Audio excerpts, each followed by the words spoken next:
इसी के साथ में आज 2 सिंचाई परियोजनाओं को भी स्वीकृति दी गई है।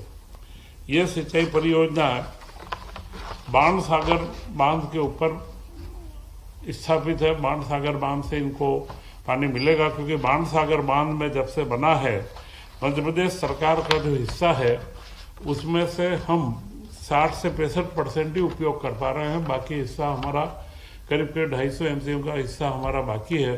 तो उसके उपयोग को बढ़ाने के लिए हमने बड़े तेजी से कार्य प्रारंभ करे हैं। तो यह जो 2 परियोजनाएं आज स्वीकृत हुई है, एक है धनवाही सूक्ष्म सिंचाई परियोजना, और यह दोनों परियोजनाएं लिफ्ट इरिगेशन वो प्रेशर पाइप के माध्यम से हर एक के खेत में जाएगी। इसमें कोई जमीन का अधिग्रहण नहीं होगा, सिर्फ पंपिंग स्टेशन के लिए 1-1 हेक्टर भूमि का अधिग्रहण किया जाएगा।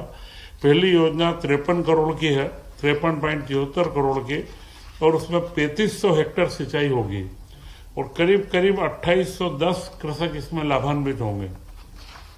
दूसरी योजना है बरही सूक्ष्म उद्यम सिंचाई परियोजना। यह कटनी जिले की बरही एवं विजय राघवगढ़ तहसील के अंदर इसका विस्तार रहेगा। यह 566.92 करोड़ की योजना है, जिसमें 20,000 हेक्टर में सिंचाई होगी और 11,500 कृषकों को इसमें सीधा लाभ मिलेगा। तो यह 620 करोड़ 85 लाख की योजना है, 23,500 हेक्टर के अंदर जिसका फैलाव रहेगा और 14,000 किसान बंधुओं को इसमें लाभ मिलेगा। ये 2 सिंचाई परियोजनाओं को हमने आज स्वीकृत, मुख्यमंत्री जी के अध्यक्षता के अंदर इसको स्वीकृत करा है। एक प्रदेश में पहली बार भोपाल के अंदर ही 30 जनवरी को पुष्प महोत्सव आयोजित किया गया। यह कोई फूलों की प्रदर्शनी नहीं थी, यह मध्य प्रदेश के किसानों को उनकी आमदनी बढ़ाने के लिए पुष्प की खेती की ओर, फूलों की खेती की ओर आगे बढ़ाने का भी एक उत्सव था।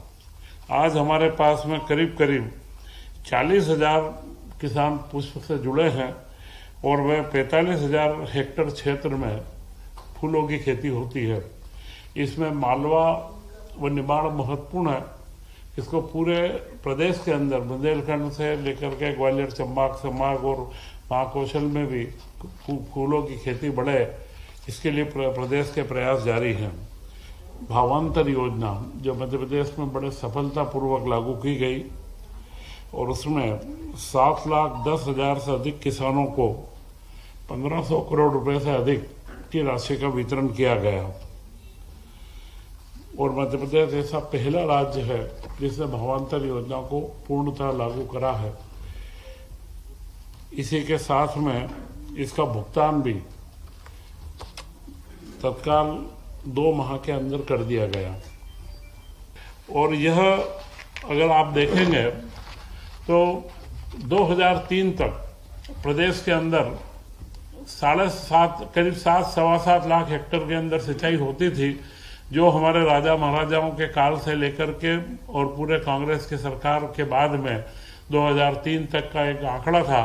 इसके बाद में जो हमारी सरकार 2003 से बनी, परंतु पिछले 2 वर्ष में डॉक्टर मोहन यादव जी के नेतृत्व की सरकार ने 2 साल के अंदर ही 7.5 लाख हेक्टर सिंचाई का जो आज जो हमने स्वीकृत करा, इसको मिला करके 7.5 लाख हेक्टर की योजनाओं को धरातल पर उतारने का कार्य हमने प्रारंभ करा है।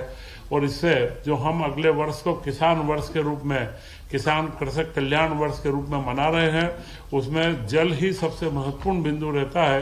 तो उसमें हम बड़ी गंभीरता से कार्य कर रहे हैं और जल के साथ में इन सिंचाई परियोजनाओं के अंदर जब भी बड़ी योजनाएं बनती है तो विस्थापितों का एक बड़ा मामला रहता है। तो हमने यह उदाहरण भी दे रहे हैं कि जो 25,000 परिवारों को पट्टे बना करके जो सिंचाई परियोजना के माध्यम से कोई हमारे बंधुओं को जो समस्या आती है उनका भी हम निराकरण तत्काल करेंगे।